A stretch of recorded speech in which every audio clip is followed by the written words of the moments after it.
just one time I was just with them, and there was this was probably 3 month old baby. By the by week 10, they're supposed to move on their own, right? So he didn't want to jump to the other branch, and all the family was here, and he was here.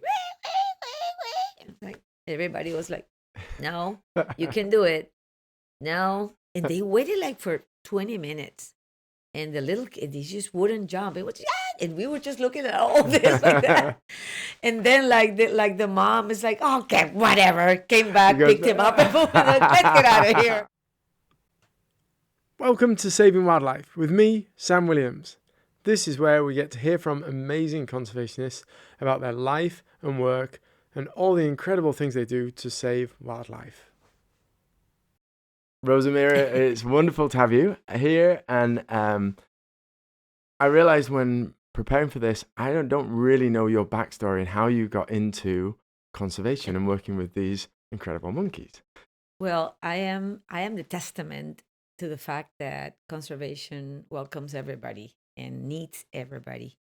Need different perspectives, different views, different backgrounds, different specialties.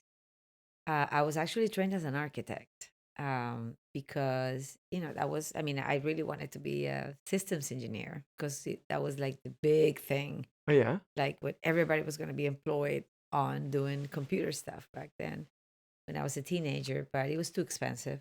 My parents couldn't afford it, so I went to number two was architecture. I'm like, okay, let's do architecture. But during architecture, I just loved or learned to love the outdoors, and my hope was that my designs could be really integrated with nature. So for that, I wanted to get go back to school, Mm-hmm. and I was fortunate enough to get a Fulbright scholarship, which was my dream come true because I wanted to come to study in the States. And I did. I got a scholarship to go to State University of New York and get a master's in Syracuse and get a master's in landscape architecture. So that was like, yeah, that's It's not the what I. normal path. It No. was my noble path. I was happy, and my first job as a landscape architect when I went back to Colombia, I didn't want to go back to Colombia for the first thing. I Oh, wanted yeah. to stay in the States. But my commitment with the scholarship was you go back, stay 2 years, and, at least stay 2 years, and then you can do whatever.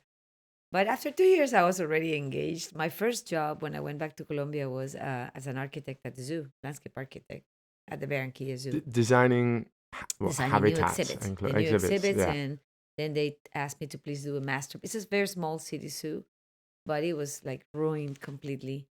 And I started designing the exhibits and making making the zoo look beautiful and so on. And then the time came for Cotton Top Tavern, and this was like one of the click moments in my life because I never heard of him, had no idea, I'd never seen him ever. And for every animal I had to design an exhibit, I had to go and talk to the biologist, to the educator, to the staff, the keepers of the zoo, just to understand, how do I make this exhibit better and safe for the animals and for people.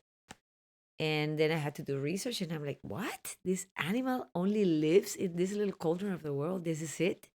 So of course that caught my attention, and I thought at that time that it was really ridiculous that me growing up in my own country, in my own region, I had no idea what was around in terms of wildlife, special animals, or special ecosystems.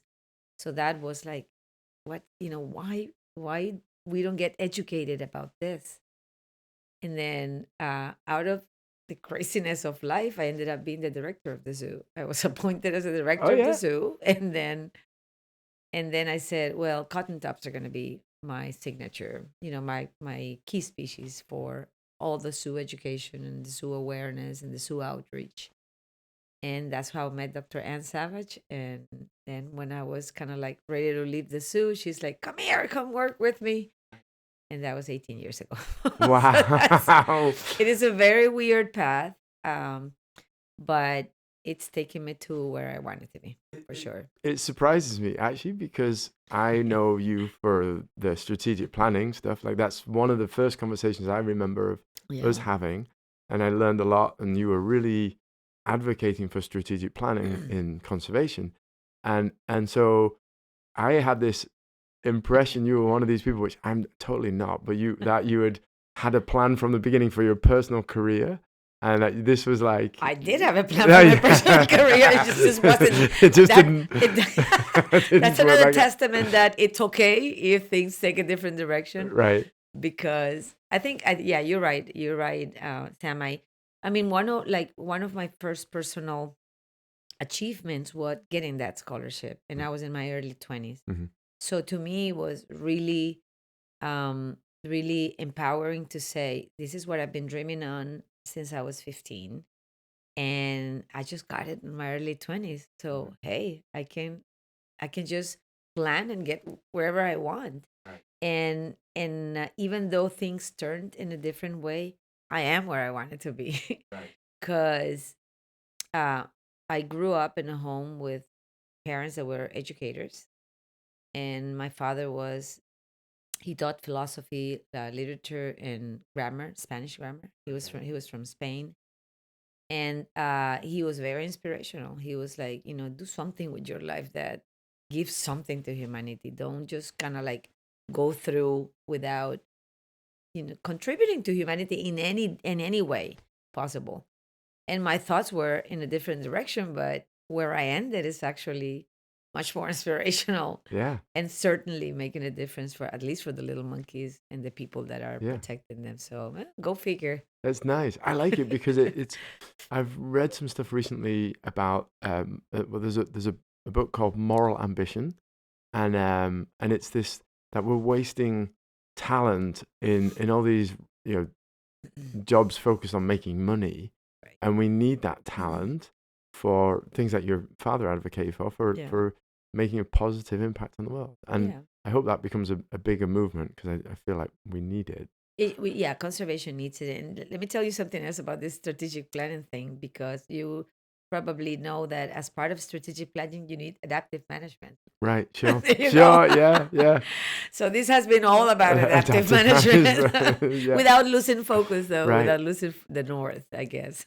Were you were you always interested in animals? I mean, you've obviously systems engineering stuff is quite different, but did you have pets at home or anything like that? We had pets at home. We're a big family. We're 10 brothers and Really? sisters. Oh my Yeah, I was goodness. the little one, the baby girl, and he was 8 boys. So Wow. So I did learn survival skills from a very early age. Sure. They picked a lot on me, but I survived. Yeah, we were a big family. We had pets at home, dogs and cats mostly. Um, but I wasn't like animals weren't a big thing, but environment was. I mean, and that's how I wanted to connect architecture with design, and architectural design with nature.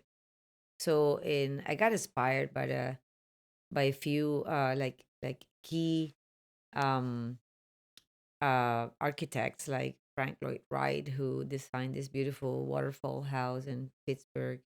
And then the house is sitting on a creek on a mountain, so the creek goes through the house. So we could be having coffee here and there's a creek running through. Wow. So, and of course it was all embedded into the beautiful forest in that area. So that kind of thing, just like really wow. This like sort of a synergy with Yeah. natural environment in your home. Yeah, Kind and, yeah. and being sensitive also to not disrupting the creek, or probably be a little disruptive to wildlife, but still it was something, it was a concept that really caught my mind, and I wanted to do stuff like that. And if I designed something, I didn't want to disturb anything. I wanted to integrate it and have people enjoy it. I want to have podcasts where we're sat with a beautiful natural backdrop instead Oh of yeah. a little hotel room. Well, you can always Uh, come to the forest, yeah, and we'll do it exactly. over there. That's what we got to do. That's what we got to do. I think that there's, I love that concept of architecture, and I think that we get so much from nature that we as a society, I think we've lost track of. We don't really value it. We don't. I mean, I'd love to be where I'm exposed to nature and in my home, and I think conservationists in particular are sensitive to that. Is that something that you have with your home? Is it when you've picked where you're going to live and rent houses or whatever? Have you do you find yourself leaning more towards natural landscapes? I do give a lot of thought to where the sun rises and sets, Yeah. because that makes a huge difference for how comfortable in terms of a climate your apartment is. In my hometown, Barranquilla, Mm. it's hot and it's humid, and sometimes it's unbearable sometimes. So, finding a place where your main window is facing where the wind comes from, that makes it, and then having cross ventilation makes it really fresh. I have this place now that we're so happy with. Yeah. But then I can see the sunrise and I can see the sunset, and that gives me, I mean, I live in the city because it's where we operate all the administrative and executive side of things. Those little things that kind of you learn along the way have been very helpful. Nature close by, so that I can kind of be at a park and Mm-hmm. take a walk and everything, Yeah. are important things. Yeah. And also the quietness, you can hear the birds in the morning, that kind of thing. It doesn't replace at all what, the experience in the forest, but you do want to have some kind of contact with the natural world, and at least fit in somehow Mm-hmm. within the local context. Yeah.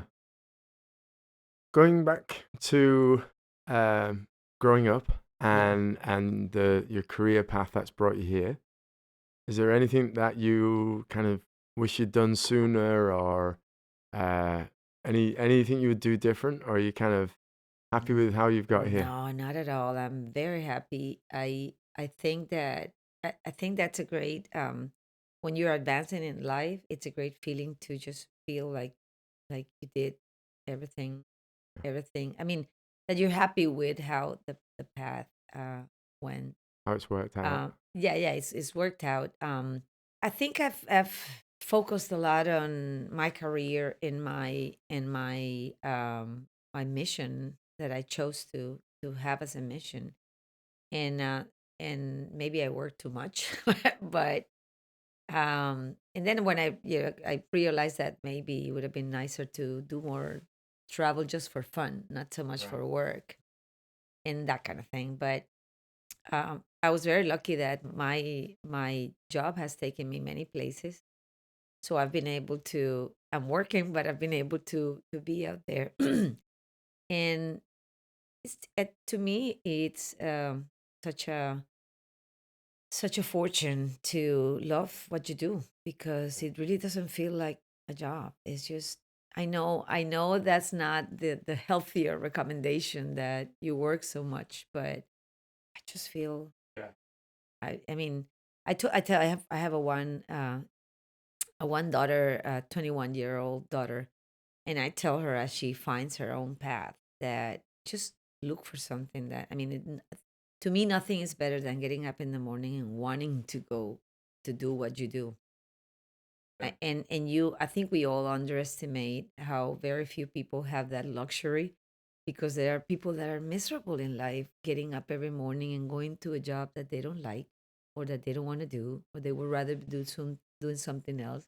There's nothing else I would rather be doing, that kind of feeling I appreciate, and I'm very thankful to life for bringing me along this path, even Yeah. though that wasn't that I thought it was going to be at the beginning, but But do you think that comes from this sense of purpose and the sort of that you're making a definitely. positive impact? You're Definitely, yeah. definitely. And I heard this from my father so many times. I was the youngest one, so my older brothers left home as they were growing, but I was one of the kids of the 10 kids that spent more time with them.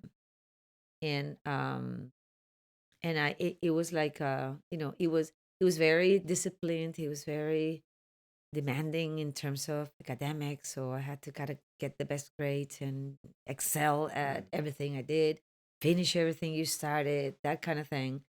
And you don't realize how much of that kind of builds your own personality, your own dreams, your own career. But definitely the sense of purpose is, I think it goes both ways.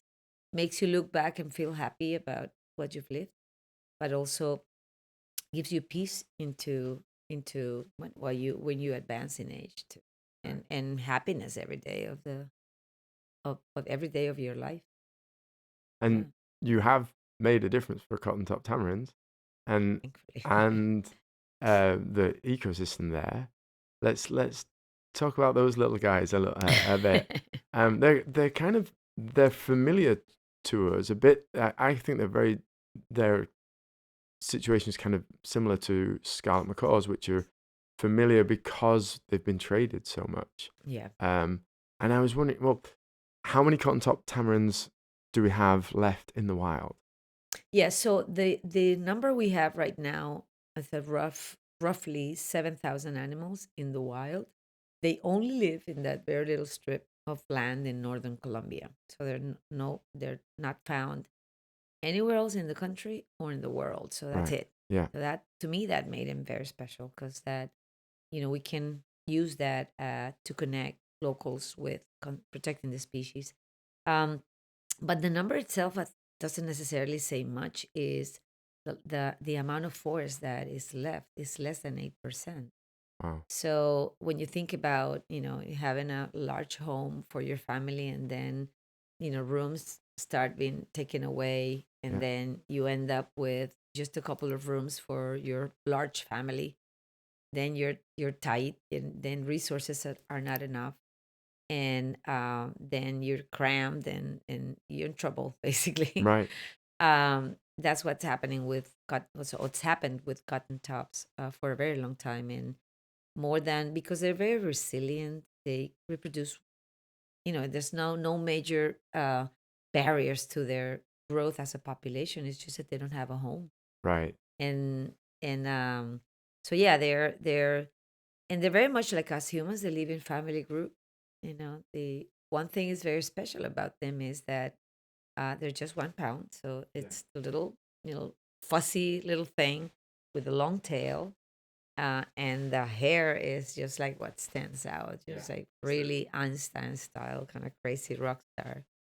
Um, and yeah, they're very much like us humans. So family groups, mom, dad, babies leave home or get kicked out of home when they're Do they? Yeah. teenagers. They do. Yeah. Yeah, sometimes they do.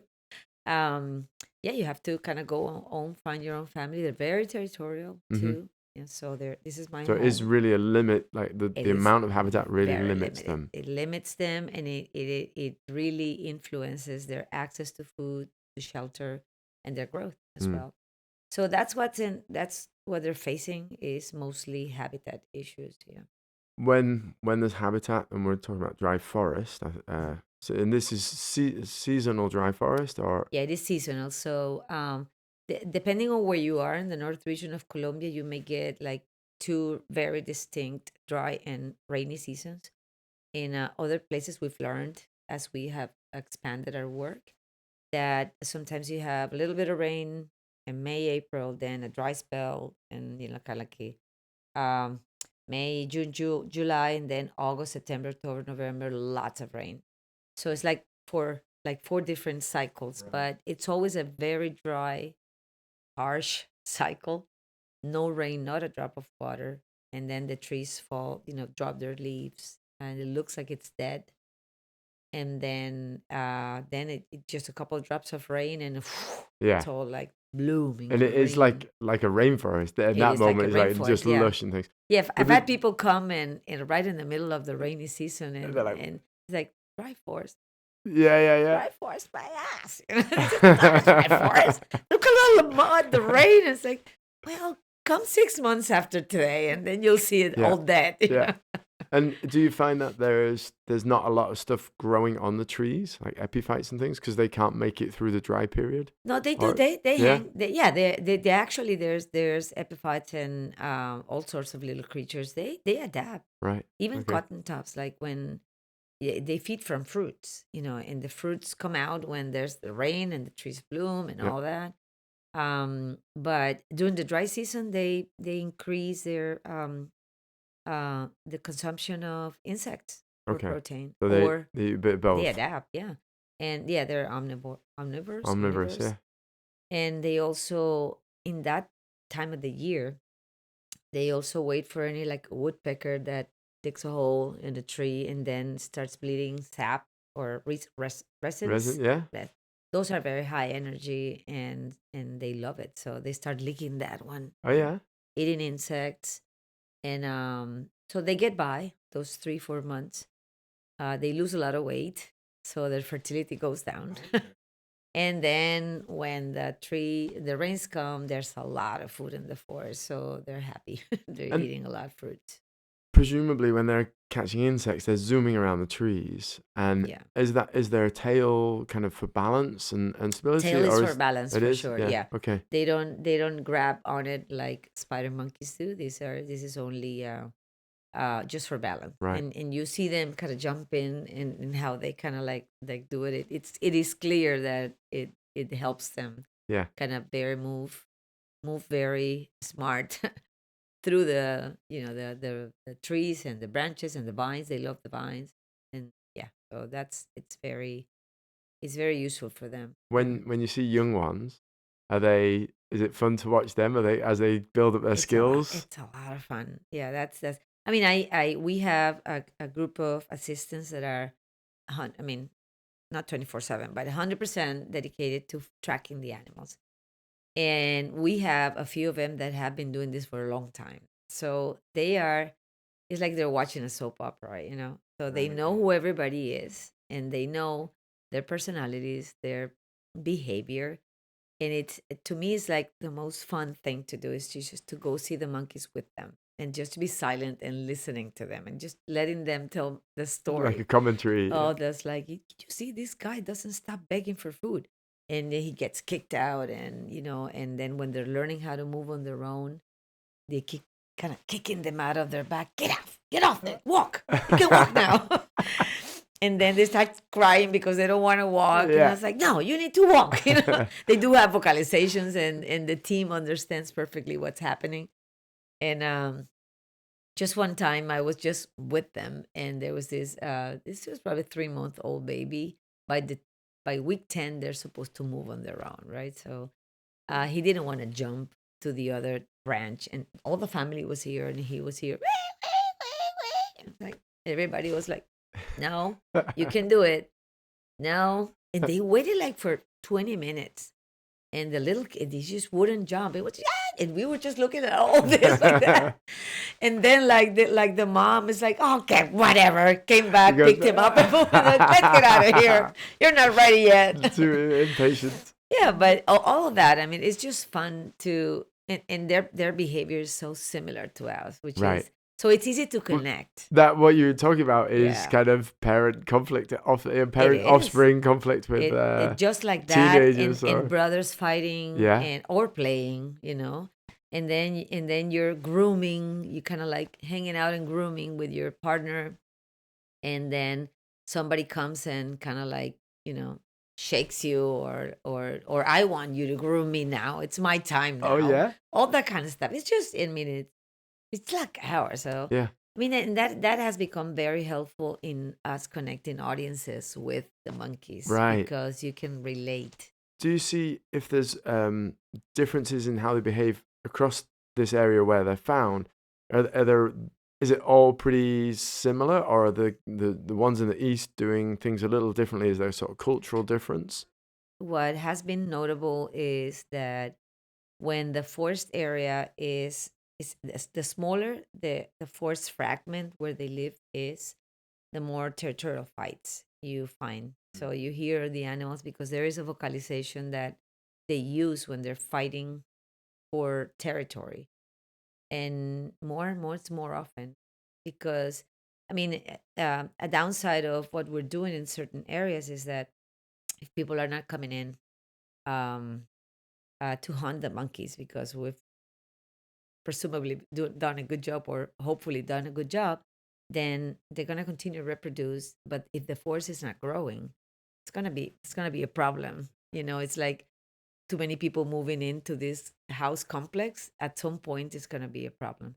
So we're noticing that, and that's why one of our priorities is to just connect so they can go somewhere else and not get to the point, and that is beyond the genetics. That can also be a problem in the future, but But that's, I mean, you see some behaviors more often than others, but overall, they kind of like behave is like us humans, different personalities. They eat different things where in different places, but overall is the same. Is the same um, behavior. Personalities, yes, they are different. Some of them are shy. Some of them are aggressive. Some of them are playful. Some of them are angry. Some of them are just, lazy, and it is just like us, just like us. So coming back to bit the related, how we can relate to them, and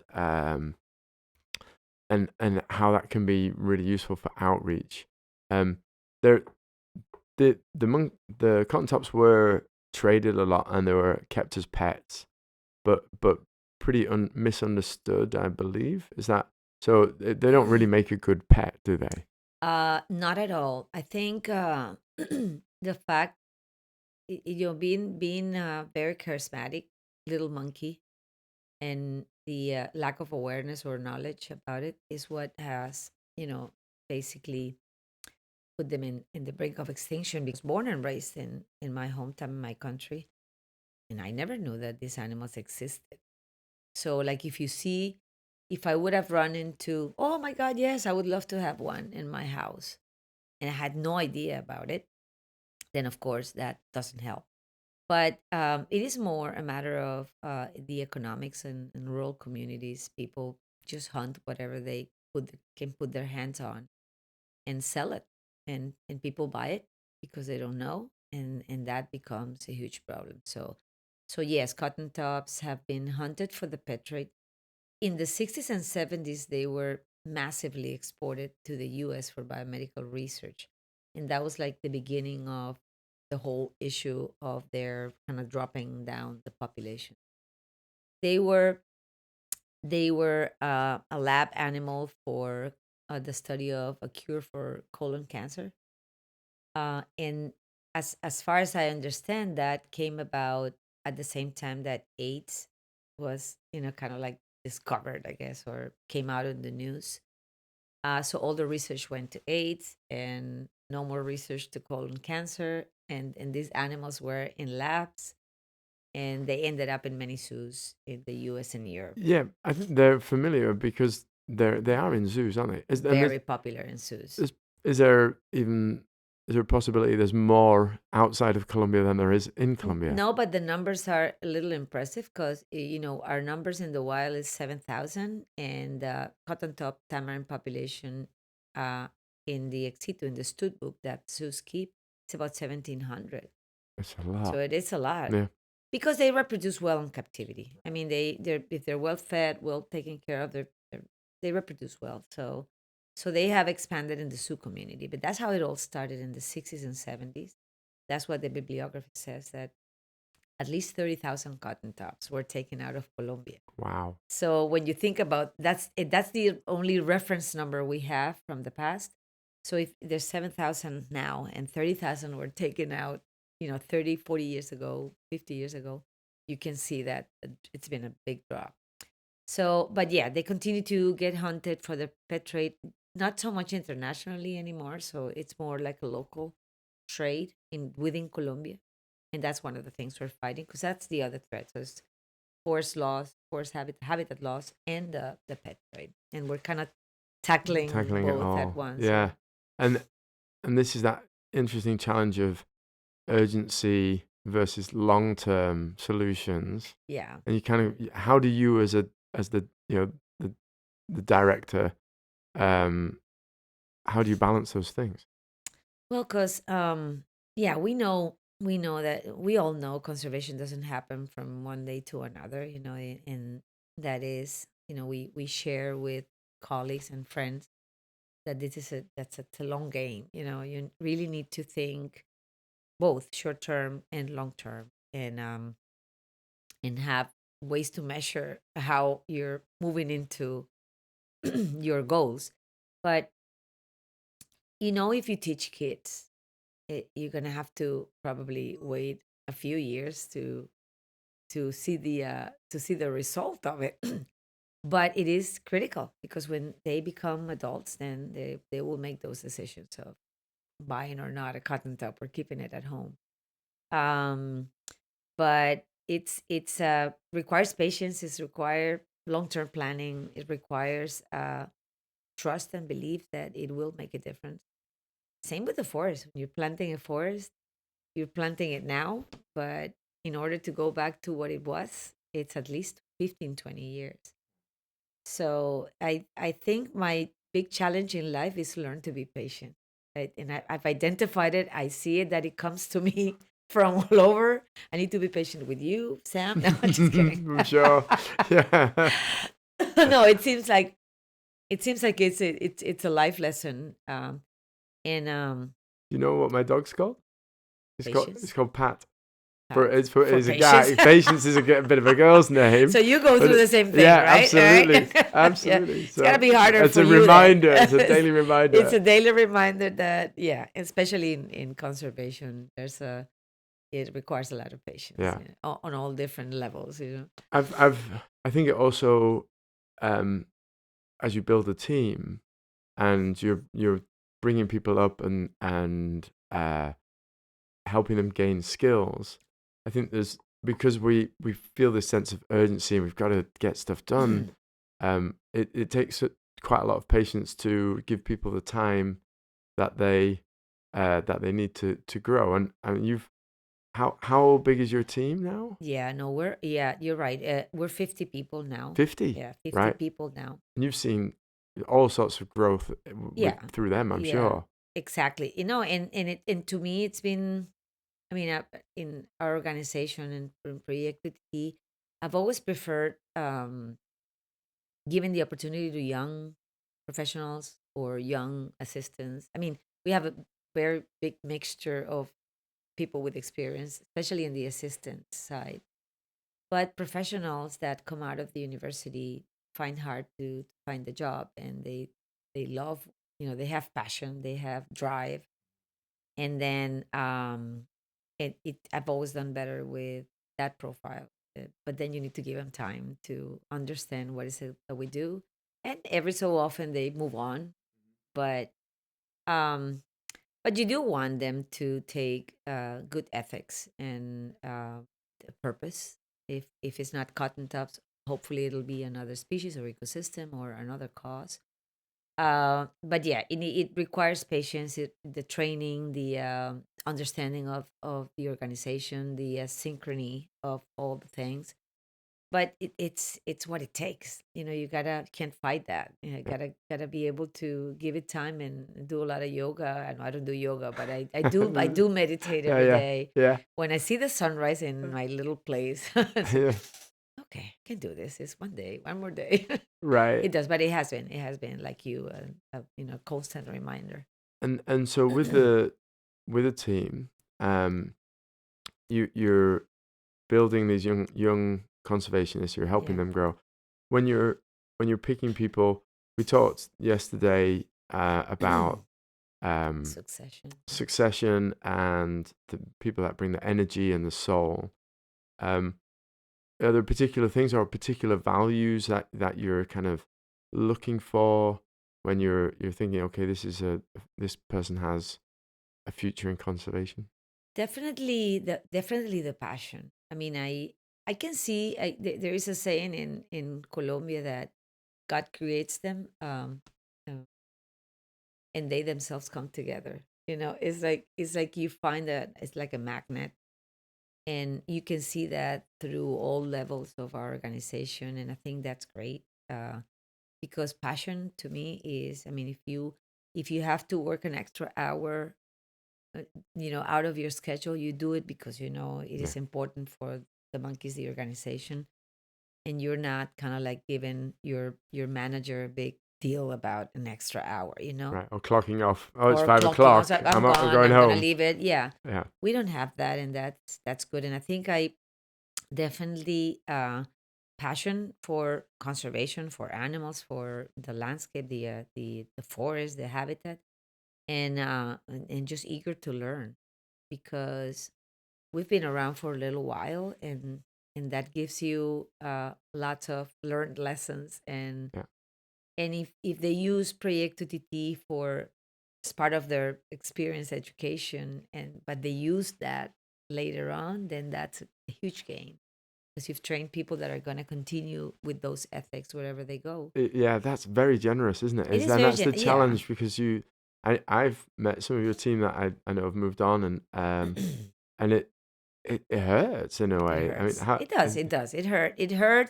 It hurts. But I try to convince myself that that our organization has left like a stamp or a seal of good practices or best practices that they can use.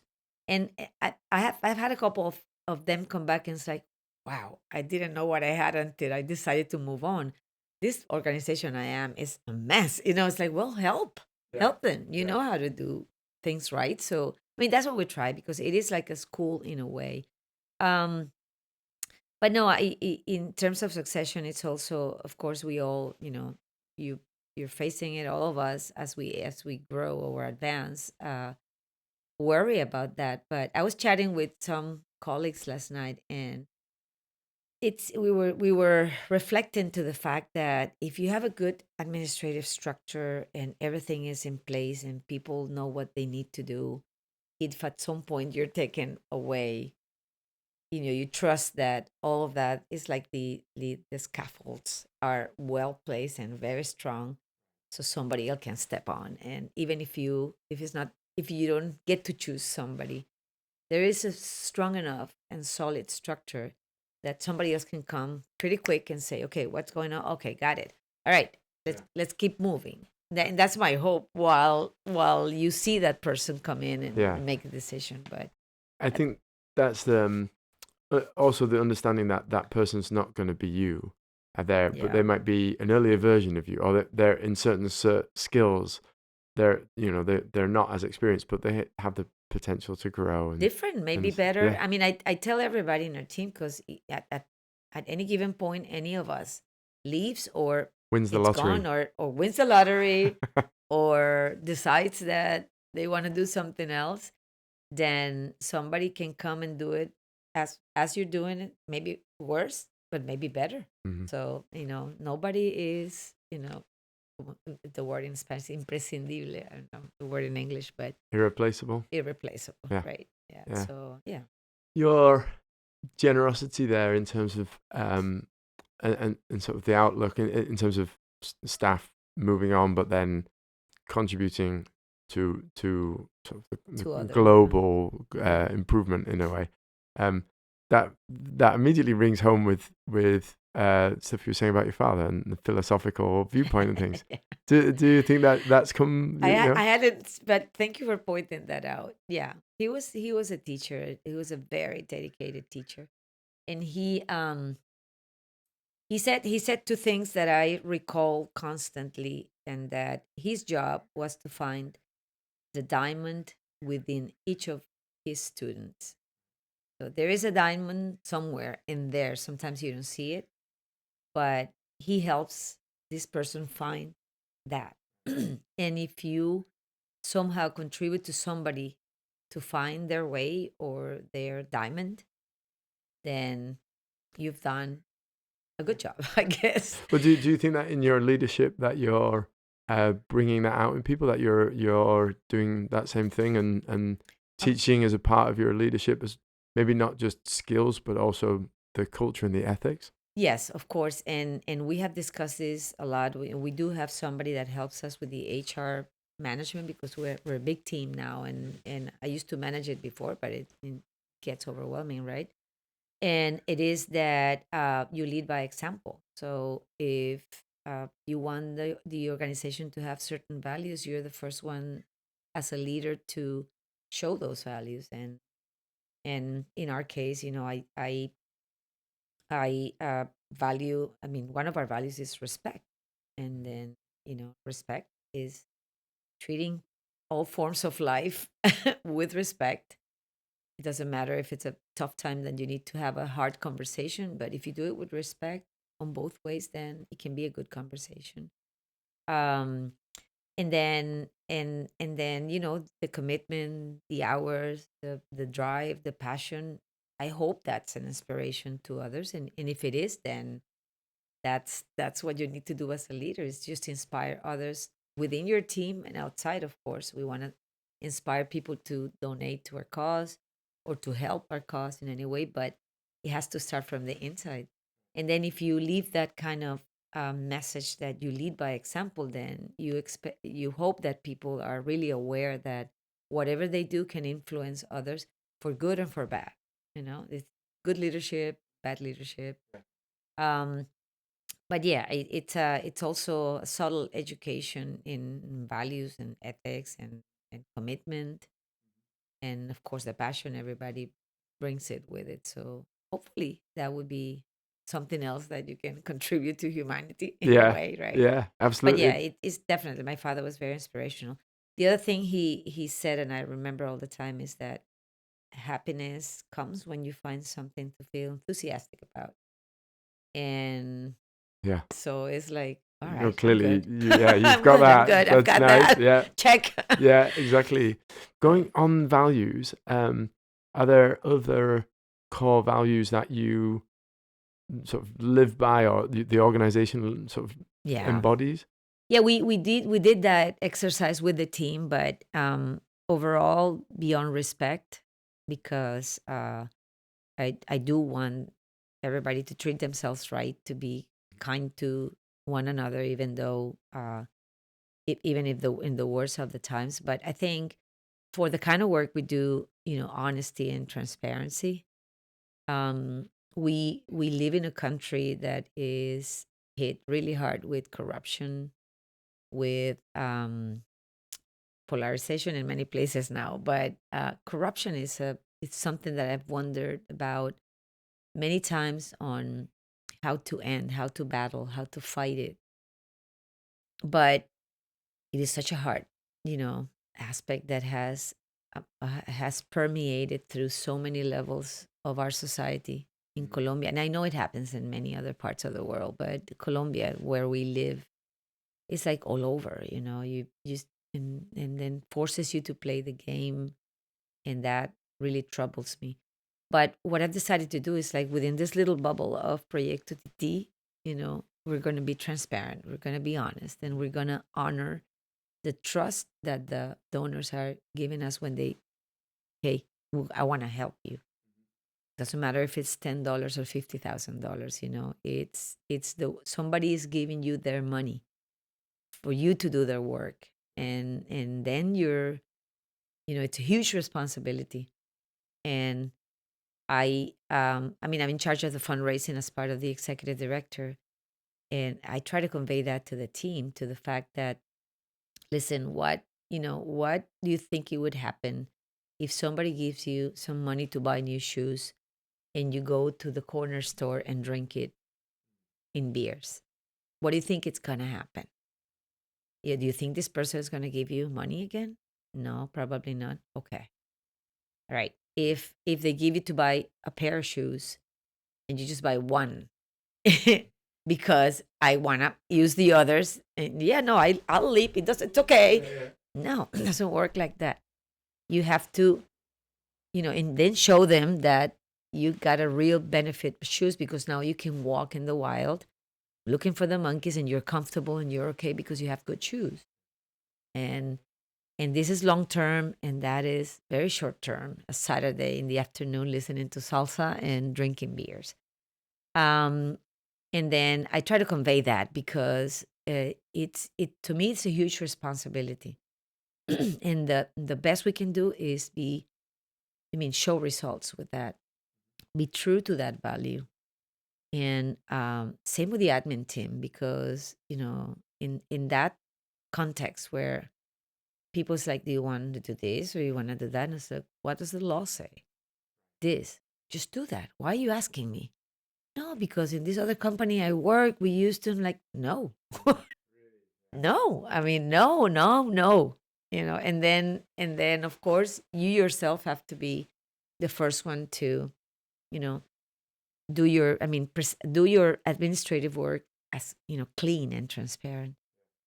It seems like an obvious value that people should have, but sadly it's not. Well, there's So norms, isn't there? There's like societal norms of that's just there's kind of how it works. it is underlying, Mm, but it's like, I mean, I get gossip from the team that people ask them, is how much did you have to pay to get that job? really? Hey, what do you mean? No, because sometimes you get the job, but you have to give 10% of your salary to this person that got you the job, and that kind of stuff, and that's horrible. Wow. And I'm like, no, none Yeah. of that is going to happen here. We So have yeah. we have the challenge. I mean, it's just it can be tough to get things done, Mm. and even within our team, we've really had to um, help people feel that they're secure, so they're Yeah. not like, "Am I going to get fired?" Yeah. And then, but do that in order to get them to say no, that they can't do something or it won't happen, because there's this desire that they, yes, we'll do that, we'll do it, but they know they're never gonna, They're it's never never gonna going to be do it. able Oh, to do it. Jesus Christ. And so you go around in so it's just like almost like this politeness. Yeah. And are there other, do you find that there's other challenges in just operating a non-profit in Colombia that people perhaps in the sort of the global north, where things kind of just work, Hmm. what are the things that people might not expect, other than corruption, like that you just become major headaches for you running the organization? Um, I can tell you human resources probably is the people are the main challenge all around what we do. Within the organization, like managing groups of people, training, especially for like the young professionals that I'm prone to hire more than experienced professionals. Nobody teaches you in college. Everybody should take like a class on managing teams. I mean, from the human side, not from the planning side. Nobody does that. They come with zero experience on that. And that creates, and then you think because you're a boss, you can kind of like, toss around everybody, and then people get upset. And then you have to kind of sit down and talk. So managing the human element, well, that can be probably is true also for the US.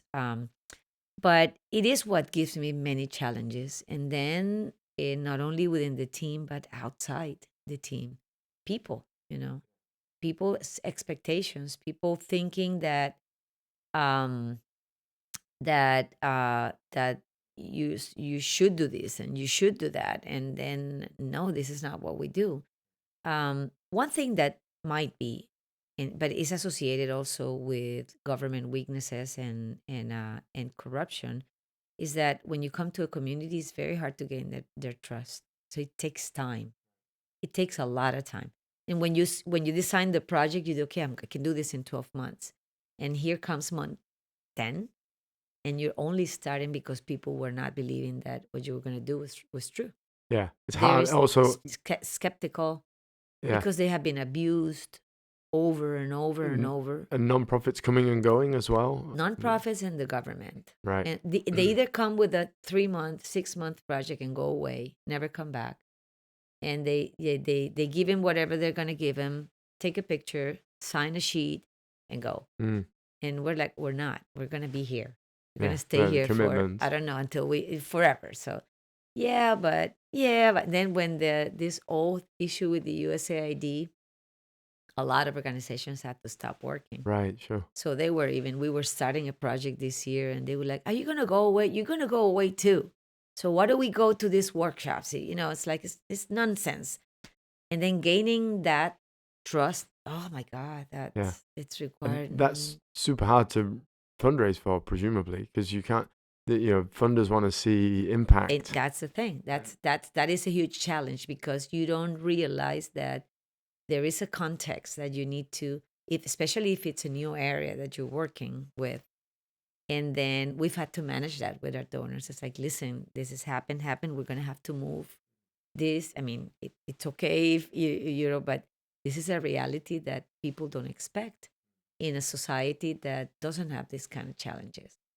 And yeah, so people and the timing of things in but because of the culture also is very complicated. Another challenge we have is in our context, in a rural context, the structure of the families is men do certain things and women do certain things. Men do not do certain things and women do not do certain things. So a lot of the funding organizations require you to have gender or to tackle gender issues, and sometimes it's hard.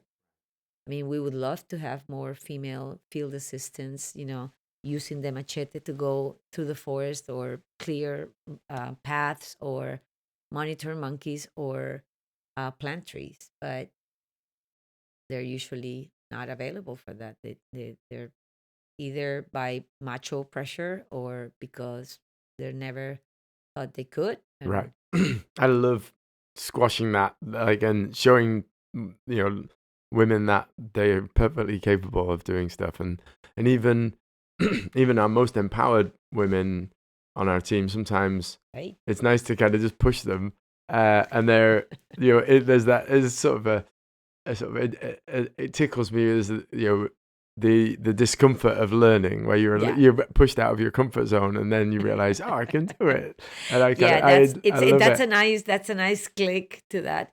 But sometimes, with for instance, one of our very signature programs, the eco mochilas, the tote bags crocheted with recycled plastic bags. There were some women that stopped working because their husband says, "You either stop this or I go away." Really, Oh yeah, it's a lot of that's, pressure, social pressure. yeah. I mean, some of them are like too dependent, and even though they have money, they're like, okay, no, my husband told me not to. Is it that Others have, I have one that kicked out her husband's like, I don't care, good I'm for gonna keep doing. her? Yeah, and I'm like, all right, but at the same time, you're like, oh my God, is This this? is Are societal. we going beyond our mission, trying to? Because people can say, oh, you're breaking up families, Yeah. and it is complicated, so it has to be very subtle Is it that the men are threatened that the women are making money, or in that way. Or like, for instance, there was a lot of issues with one of the artisans that started going with us to workshops in other places to show their work, and uh, then they're like, what are you doing there? Somebody told me you were partying with other men, or like okay, you yeah, were like you were not in, who's going to take care of the kids, and right. who's going to make my food and stuff like that. Very, very uh, and some women, say like, whatever, I don't care. But some others, different personalities, different relationships, God knows. Mm, But they're like, no, I cannot go because my husband wouldn't let me go. So you see a little bit of everything, but it is a challenge. I yeah. mean, in order for you to understand, you cannot break that culture. If somebody feels like they want to go with the machete and do that, a woman, more than welcome. Everybody's happy with it. But things have kind of like taken the way that they want, and you have to respect that. You cannot get that's not our mission to change the way things are. It can become later on, but not at the moment. So we're like, okay, right, stick to our trees and our monkeys and the people with it. So That sounds like one of those unintended consequences with the sort of the woman being empowered and then saying, "Yeah, no, I don't need you." hmm, Actually, hmm. have there been other unintended consequences, positive or negative, from different things you've implemented? That come to mind, probably not that come to mind. I think that to us has been like the one more noticeable. um and I was a little kind of like, not scared, but like, should we be you know doing this or encouraging this type of thing? Because on um one hand, you want to, because you want to lift the women up. you Yeah, do, but then there's social pressures for them yeah. and their families, because then they see us as disruptive, and then you have to take a step aside and just kind of like, wait, up to this point, we can do this. But yeah, stories of impact more, I would say. Like, we had this very, very cute story that I keep in my mind of one of the farmers, and that we signed agreements with to leave pieces of forest within their property and help, and they get incentives for their crops and everything. So he was walking through his parcel, and I heard a little squeak there, and he realized there was a little baby cotton top on the ground, about to drown because he had fallen in the creek. And I guess his family left him. It's like, oh, sorry.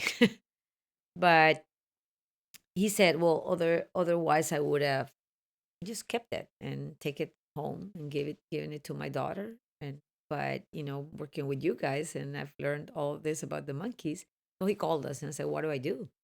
And I'm like, no, no, just put him in a little cage. We'll go there early in the morning, and you tell us where the animal you found it, and we'll call the family. Like, okay, whatever. No, put him up, and give some fruit to him, and a quiet, dark place so he can spend the night. And sure enough, our team was in the morning early there, to kind of check the animal. No, he's okay. He's not hurt or anything. "Yeah, let's go. Take us to where you found him." And he did. And then we started playing vocalizations of like long calls.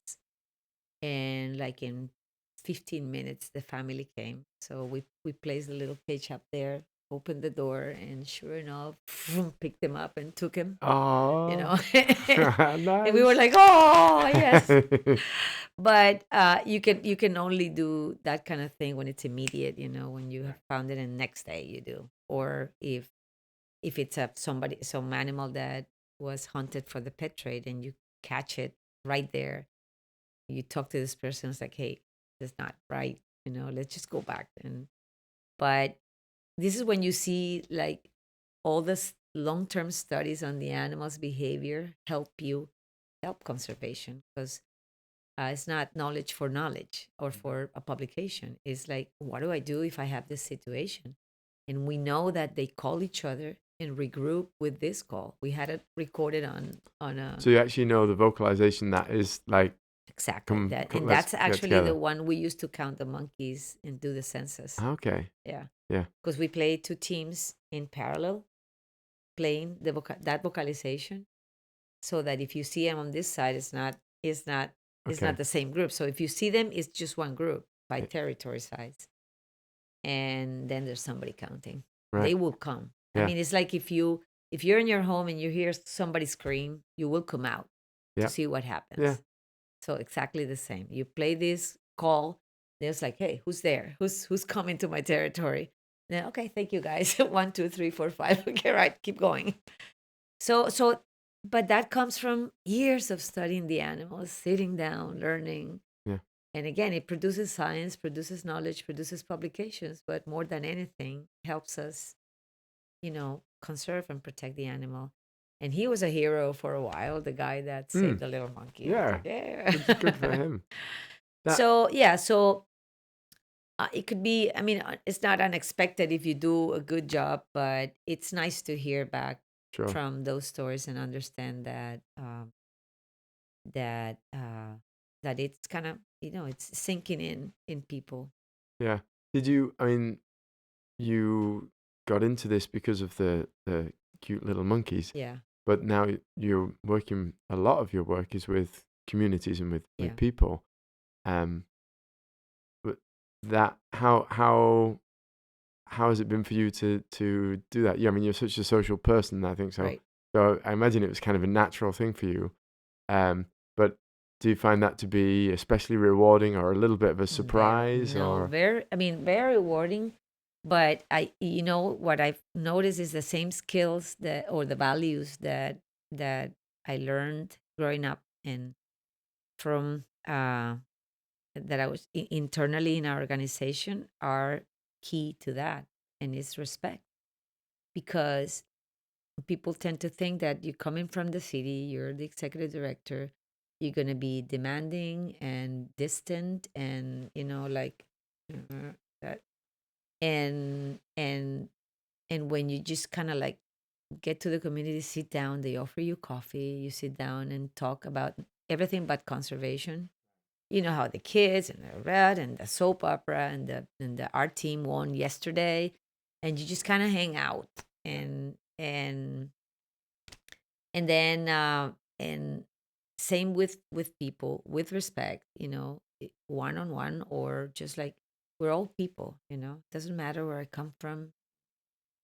That has been the way you treat people, the way you relate to them, the way you interact with them, connect, and they connect with you, and they don't see you as this distant person anymore.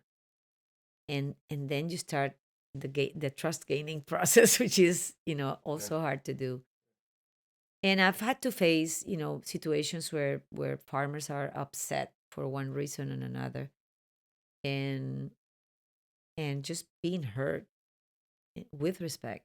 And I'm like, well, let's talk, let's dialogue, let's just let me listen to you, but you listen to me too, so. And then and then things like immediately go down and take a different direction. To me, that's been very valuable to learn, and to evidence that within respect to others as a person, you can get anywhere. Yeah. So, and I teach the team too, because when in situations like that, they want to pick up a fight. They want to pick up a fight. Like, Right. oh, you shouldn't let them do that because, this guy is that, that, that. I'm like, we're not. We have this issue with one of our neighbors, and they're like, yeah, but you should call the police. And I'm like, really? What do you think is gonna happen if I call the police? You were thinking about the relationship rather than You're the gonna thing. be hated. You're Yeah. gonna be, yeah, somebody's gonna come and cut many trees just to retaliate. Why do we want that? Yeah, but he needs to respect. No, no, that's not the way. But it's because just human nature kind of Yeah. comes out like that, bursting, and men to men kind of thing. And to me, it's become effective in any relationship, that just need to listen, talk, and okay, well, how what can we do? Let's find the middle point. Yes, you guys need to go through this property that is a reserve. Cool, we'll let you go through it, but please, you cannot litter, you cannot be hunting animals. If we caught you that, then we're gonna have a problem. Right. We need to figure out. So stuff like that. I think. I mean, if it's proven in many different ways that you respect other people, you gain their trust, and things. I mean, the chances are many more that things go the way you want for your mission. Not egocentrically, but for the mission of your organization. Yeah. So Mm. go figure. People, human nature. We haven't really talked much about the land stuff that you're doing, and I know that it's a big part and an exciting part of your work. Um, you've got a reserve now. Or how many hectares have you got, or acres, or 950. Yeah, we're very close to a hectares? 1,000 hectares. Yeah. Fantastic. Yeah. Yeah. And that is that area that you're restoring. You're growing Yeah. trees and Yeah. So when we at the beginning, the it was the project was very species focused. So it was a research was a big portion of it. Um, the field work, understanding the species, and so on.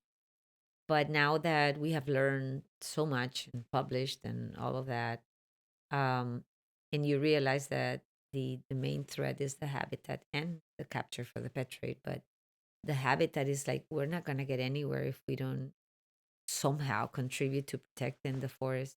And that's what we did first, to create protected areas with the environmental authorities. But there's got to be a better, more ways to do this. So we went into buying land and protecting it, and then with other partners who were doing the work with the farmers to create corridors which are within their land. So it would be great to buy the whole area and protect it, but that's not realistic. So combining strategies have been very positive, and in our case, it's like, beyond the fact that we're protecting an area, we're also learning how to bring the forest back, which right. is something that wasn't written anywhere. So not for that habitat type of the tropical dry forest. So all this learning has become very useful now because we're getting good at it. We understand it better, we do it faster, we do it more effectively. And yeah, seeing the trees grow and seeing the landscape change, seeing, like, I was joking with one of the donors this weekend, and about, like, I set different viewpoints from the top of the hill to show the how the landscape changed. And of course, the first one is a big rolling hill of pastures. The second one is a little shrubby. But the other day I tried to take it and I can't take anything. It's a There's huge a tree. tree in the It's front. like, Oh, it's nice. just like, show that, show that. Yeah. That would be fun. And I'm like, yeah, I'm gonna use it in my next presentation, because things grow fast in tropical environment, and the landscape changes. And um yeah, so it's encouraging, to see a tree grow. Yeah. and, It and and it. I mean, you mentioned patience, and um, it feels a bit like a snowball. I mean, we need yeah, to. There's an investment of learning where we need that patience from yes, the other partner in the equation of the supporters, and who are amazing conservationists themselves. Um, but then, but once it gets going and you work out what you need to do, yeah. then I think it's amazing how quickly it snowballs and the trees are growing and things like that. Right now, and then, but it's also good to show, because you can show progress, and then that's key to engaging people, or committing them longer term to manage these areas, and see the impact that you're having on. So yeah, it's really encouraging. So with the corridors piece, when you're partnering with a farmer or Mhm. landowner, um, what are your expectations of them, and what do they get in return? Is it a status thing for Yeah. them, or Yeah, um, we've learned with communities, it's about their economy. It's about their possibilities to make a decent, life for them and their families. So it goes well when they see a tangible benefit. At the beginning, it is like usually tap into something that they really need. Like, for instance, they struggle with water through the dry season, and they do not have a tank to collect the rainwater. If you provide that, then that's an incentive. Or sometimes they want to have an area on their farm where they plant fruit trees, but they never have money to invest. So you provide the trees, and then they have to wait 3-4 years to collect. But they understand that's the way it works. Maintaining that in the long term is challenging, because it requires financial assistance. But that is something that we're trying to work in a way of, maybe, I don't know, gaining points, or like every other year we come and see that the forest is standing and is doing well, then we raise funds to help you with something else, or things like that. Or some of the people we have hired for helping us plant trees. So there's kind of like something like constant benefits for being a good partner. Um, but yeah, it is challenging in the long term. But that's the way we do it. And they see a benefit in that, and they're like, okay, yes, I can leave this little piece of forest, and then I receive benefits. So it is an agreement. So each part kind of gives something, and they really go for it. It's very positive. We've given solar panels for so they can have electricity. Some of them need just a burro because theirs died, and they don't have how to transport a a donkey, mule, a a donkey? donkey, Yeah, okay, so that they can transport their produce to town. right. And as long as they see a benefit for them and their families, they'll be willing to, yeah, to agree with you. Yeah, That's key. that's Nobody your does it for altruism. I mean, not in the communities. sure, and After, yeah, we shouldn't really expect them to we shouldn't either. I mean, expect them why to do why that. should they? Why should they, rather than Exactly. some guy on Wall Street? Why we wouldn't Right. expect them to be Exactly. altruistic? That's So human nature. and and yeah, and and the good thing is that their needs are so basic, and once they have them, they're happy. They can put food on the table every day. They can work their land. They can, hang out with the family, maybe celebrate a birthday, or send their kids to school. It's a huge gain. And it's just, we're not talking about, you know, millions and millions of dollars. It's very little. I love how conservation can require some really creative solutions, like giving a farmer solar panels is not something you'd typically think is going to help save a little monkey. Yeah. And I love that you've done that. And this corridor work is an inspiration for me and what our team are hoping to achieve to scale our work. You've got really tangible results, which are fantastic. And it takes us beyond hope into confidence, I think. Like Yeah. you seem to, it seems quite clear that you are going to get results. You've done it. But we're faced with all sorts of challenges. What gives you hope when you look to the future? Uh, when I see the trees growing, that's I don't know, like the signature of hope is there is a tree growing in this place. But no, I think next challenge is to scale up, like you're saying. It once you learn how to do something, you want to be able to expand it so it creates the same type of benefit. Um, I think the what we have achieved is what gives me hope that it can be done. And then you along the way you learn the recipe for getting these results. Uh so what gives me hope is the fact that I've done it so I can continue to do it. So it can happen, right? And uh, people's attitudes, like we work with, their commitment to that would be the ideal, is that they don't need Proyecto at all. And if I can pull that through in the next 10 years, I can die happy. Because and that's what you hope for. It's like just you're so aware of the benefits and your commitment is for life, then this can go on without you. But definitely it gives me hope to see that people buy into it for the right reasons, uh, and um, that we've done it and we can continue to do it. And, the challenge is going regional, which is what we're hoping for. But we'll see. That's exciting. We're It's really starting there. exciting. Yeah, yeah, yeah. No, Well, and seeing the monkeys. I mean, it to me is amazing. It's just out of the world to every. I mean, I have to spend a lot of time in the computer sometimes, but I try to go at least once a week to one of the field sites and going in and seeing the monkeys. And it's just like, if I ever forget what am I doing all this for, I go in and I just see them hanging in there and looking at me like that. And I'm like, yeah, pal, we're good. we're good. All right, got Yeah. energy, keep it all going, go back to work.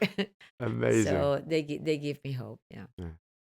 Well, thank you for everything you do. Thanks for your time today. It's been Thank you, wonderful chatting with Sam. you. Yeah. And we'll put links to all of your socials and things like that Cool. on the show notes. Thank you very Excellent. much. Thank you. This conversation with Rosamira was a real treat. I know that the Proyecto Tití team in Colombia are doing really great work. Please help them and get this story out there. Share it with somebody that wouldn't otherwise find it. And if you'd please like and subscribe, you'll probably enjoy the other conversations I've been having as well. And it'll all help conservation in the end.